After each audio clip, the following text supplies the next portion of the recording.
Hello, it's your friend Double Bite, and this is review 3 of Serious Unfortunate Events Season 1. I want to go into more spoilery territory, more to share my thoughts on things for people who have already watched the show, or don't give a fuck about the show, and want to kind of see how they did certain things without having to watch it themselves. So, disclaimer, I haven't finished the book series. I missed out on the last 3 or 4, which is where a lot of the VFD mystery comes into the light. I've read the synopsis on Wikipedia a while back. It's been a while since I've read the series, so I would be misremembering things entirely. But, whatchamacallit. But yeah, I have read the unauthorized autobiography, and again, VFD is a lot bigger in the show. It's blatant, the symbolism's thrown in your face. So I'm gonna kind of go through more or less linearly. So Justice Strauss, I don't remember her being quite as ditzy or as clueless in the books. Definitely unaware of Count Olaf's sinisterness and taken in by him, but she seemed a little wishy-washy in the show. She seemed a little bit naive, a little bit, she didn't seem she didn't have this imposing supportiveness. She didn't feel like she would be necessarily a good guardian, whereas in the books she was the perfect person, I liked the addition of Poe's extended family, and I found their just blatant horribleness kind of delightful, because it's really hammering down the adult suck thing of the show. Count Olaf is, again, definitely ridiculous. I found his theme song thing a bit much, personally, but the dinner scene was so good. I like that his henchmen are kind of sympathetic and have their own personalities. Again, henchperson of indiscriminate gender is delightful, or indeterminate gender is delightful. Hook-handed man has some good visual jokes without it. It's ableist. You have a character who has hooks for hands that is being played for physical comedy. That's inherently kind of ableist, but the character's endearing enough, and it works pretty well. I'm pretty sure there's less henchmen than there were in the books. In this, there's only the 2 pale-faced female henchmen, but I thought there was another female henchman early on. I could be wrong, and why did my light just go out? That was really creepy. Anyway, so yeah. So, that's the kind of thing that they added to the first book worth that I really liked. I like that VFD is already a thing. I'm intrigued by the whole spyglass stuff. The bait and switch with the parents is beautiful. I did not see that coming in the slightest. That was delightful. And the way they just built on that through the whole goddamn show was just amazing. Again, I'm going quasi-linear here. The play was really funny. It's kind of just an awkward thing. That's the thing. The show doesn't manage to make the awkwardness of the books not awkward, I feel. I'm not sure the legality of that whole marriage plot. You just had to take it oh yeah, this marriage is legal, and because she signed with her left hand, it's no longer legal. It just is awkward in the books, and it's still awkward now. Also, aside, the brief Sugar Bowl reference in the second episode is pretty wonderful.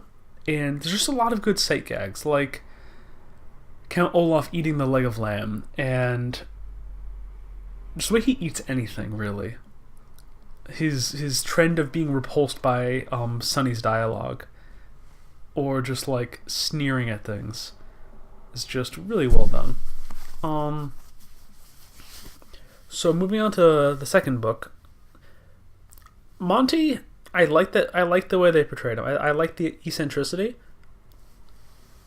Again, VFD stuff much more front and center, which bothered me because they did the bait and switch that the books did.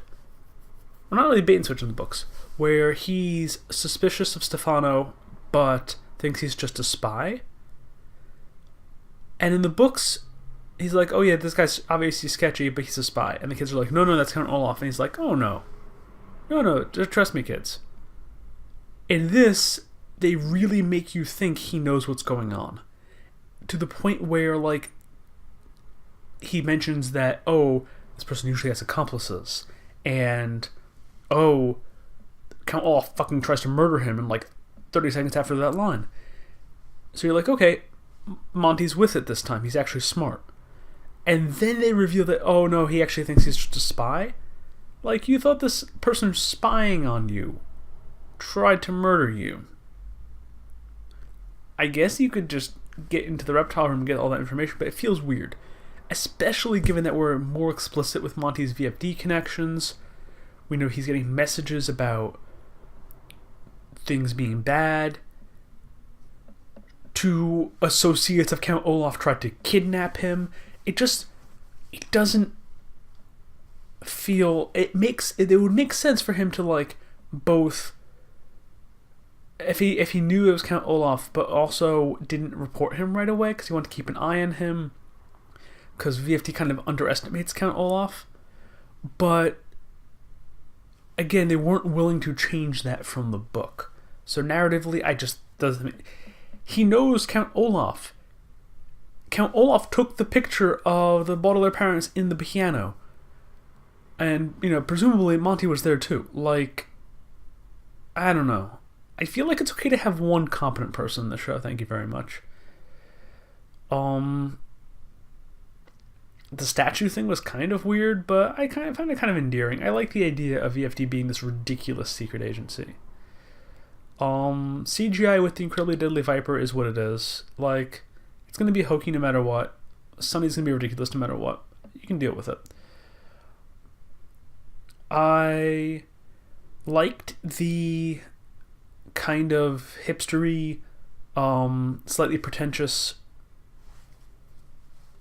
interludes and stuff more than I did in the books, quite frankly, but also in the first episode. So, like, Snickett's thing about dramatic irony, or the horse out of the barn, some of the cuts I thought had nice comedic timing. Again, Warburton just continues to impress me here. Like, damn. I really want to see him in more live action stuff now, because he has a gravitas that I was not expecting. Let's see. Anything else about Reptile Room that comes to mind?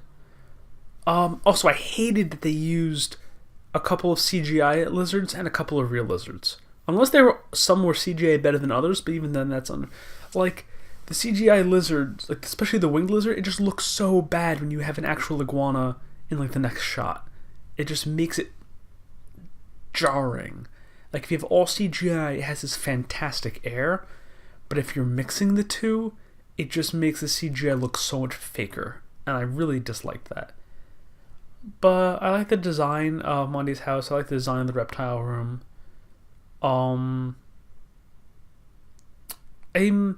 Klaus is a little annoying that he's so pessimistic all the time, but it works because it differentiates them. So I like it, but it's a little annoying. Anyway, let's move on to the wide window. So oh god, I'm blanking on her name. Alfie Woodard. Pretty sure that's her name. God, I hope I don't mess that up. Anyway, I really liked her in Luke Cage, which is my first exposure to her, and probably, I'm assuming a lot of people's first exposure to her. So I was excited to see her in this. Aunt Josephine is supposed to be ridiculous and frail and damaged, but again, it's one of those things that translates differently from book to screen. And I don't know. She's really annoying and really over the top, but without an air of sympathy. Like, Count Olaf's over the top, but still has menace. Josephine's over the top, but I found her really unsympathetic. Also, if I have to hear the phrase formidable and fearless one more goddamn time. The whole thing with them going in the hurricane, was that in the books? Because that was ridiculous. And I'm 90% sure the fucking lighting the fire with Deus Ex Machina airplane thing was not in the books. I don't know, I think Wide Window was my least favorite of the episodes. I liked a lot of it. I actually liked it more while watching it than on reflection. The stuff in the diner was great. Again, more VFD stuff, but the stuff in the diner was great. Poe actually interfering with Olaf for a change. Yeah, like, the set pieces in this had some weakness to them, I feel.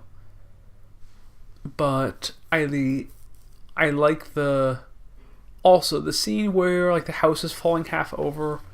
Like, I think what I would want from the show is the danger to feel real and everything else to feel unreal. Like, the context around the danger being ridiculous and over-exaggerated, but when the children are in danger, you feel like they're in danger.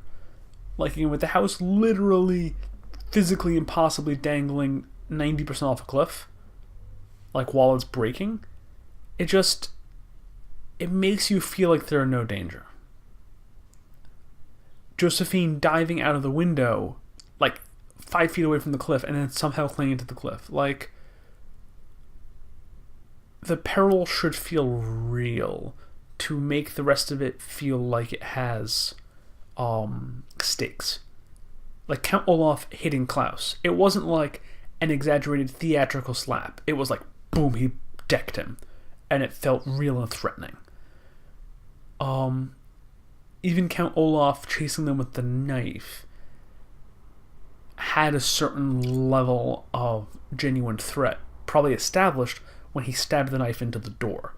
You saw the knife stab into the door, you saw it splinter the wood. It established that this is genuine danger, rather than Count Olaf being purely silly by loving a knife too much. That's just my take on it. But yeah, Wide Window, not my favorite. They weirdly, out of all of the things not to take from the books, they didn't do the anxious, nervous thing. And I always thought that one was kind of fun. That's one of my favorite, one of the weird word usage tangents in the book. So I thought that was just kind of a weird exclusion. Also, the hench people in the restaurant was just delightful. I just love the hench people. But anyway, so Wide Window, I don't have anything else to say on that. Maybe on rewatch, because again, I watched these all in a row and then basically passed out like 20 minutes after doing so. So my memories of Wide Window are obviously going to be a little fuzzier than the others. But I feel like I remember The Miserable Mill better than Wide Window. So let's go on to Miserable Mill. I like the fact that you can see Sir. I heard some criticisms of that. I liked Sir. I thought Sir and Charles were really interesting. I found the decision to make them a blatantly gay couple. And people, I know there's some people who are like, well, they're not blatantly a gay couple. No, they're blatantly a gay couple. Come on now, be real here. I found that an interesting decision that worked for me. I felt like it's an understated abusive relationship, and that makes me uncomfortable. But it's blatantly abusive relationship. They justify it a little bit by Charles like kind of saying, oh, well, he has more depth than you think. But it doesn't feel like it's actually an explanation. It feels like Charles is a victim. So, like, I would like to see Charles portrayed as more of a victim and less as someone who's just weak-willed. I felt like they made him feel weak-willed and ineffectual rather than in an abusive relationship, if that's a distinction. Like, let me think about it more clearly. They made it seem like he should have had more agency than he had, when in fact it's really hard to have agency in that kind of situation, even for someone who is confident and strong-willed. I think that's what I want to say. But Sir was overall pretty delightful. I'm so glad they took out the fucking sword fight between Orwell and Sunny. I was worried about that. I'm like, that's just gonna look stupid. And they didn't do it. Orwell's actual death, I felt... So it wasn't what I was expecting. I was fully expecting Olaf to push her into the furnace. The second they were standing next to each other and she opened it, her stumbling backwards felt a little cheesy. The tossing Sunny up into the air, I don't know. It didn't quite work for me, but it was better than the goddamn sword fight, so I don't mind. One of the examples of balancing the ridiculous with the unreal, when Phil gets crushed by the presser, it feels threatening. It feels like he's, oh god, they just killed him. And then playing his smushed leg for laughs was kind of weird at first, but it worked. It broke the tone a little bit in a way that was pleasantly jarring. In that everyone's taking this oh shit seriously, and the dude's leg is literally a pancake, and he's literally walking on a pancake leg later. Like that tongue-in-cheek juxtaposition worked for me, compared to like Josephine mugging or the fucking house falling over. Let me see. So The Miserable Mill was always one of my least favorite of the books, as I recall from the earlier ones.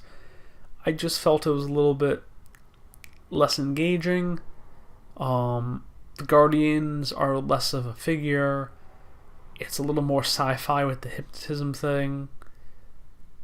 I don't remember the romance thing being between Orwell and Olaf, but that worked for me overall. Like, I like evil ships, I can't help it. Kismesis is for life. But, so yeah, I don't remember the book that fondly, and the adaptation was good. Losing Klaus to hypnotism, I don't like when the kids have their agency totally removed. I like when their agency is stymied, and I feel like the kids spin their wheels a lot in this one. Like, Sunny has little to do, even by Sunny standards. Adorable log-biting scene aside. But it was overall a good adaptation. Still some good visual gags. Like Charles driving them around on the little bike. And Olaf just mugging as all hell.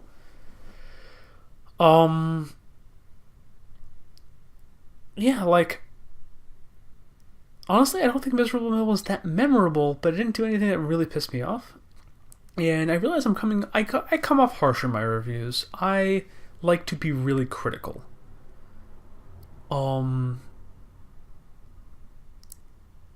That's just how I like to review things. I like to take a critical edge, so I really enjoyed all of this. But I'm going to focus on the flaws more than the positives, because they stand out stronger in my mind. Like, if I said the positives, it's just to be the same. The tone is good, cinematography is decent, acting is good. Like, I'm trying to pick out the specific things. Like, anyway, thing I really liked was that they did lead into what the hell is the next one called? The school one. I just remember the book name, and it's slipping my mind. Austere Academy, I think? Maybe. Anyway. I like that they led into the beginning of that as kind of like a teaser, a little bit of thing. I love the parallelism between them and the Quagmire triplets.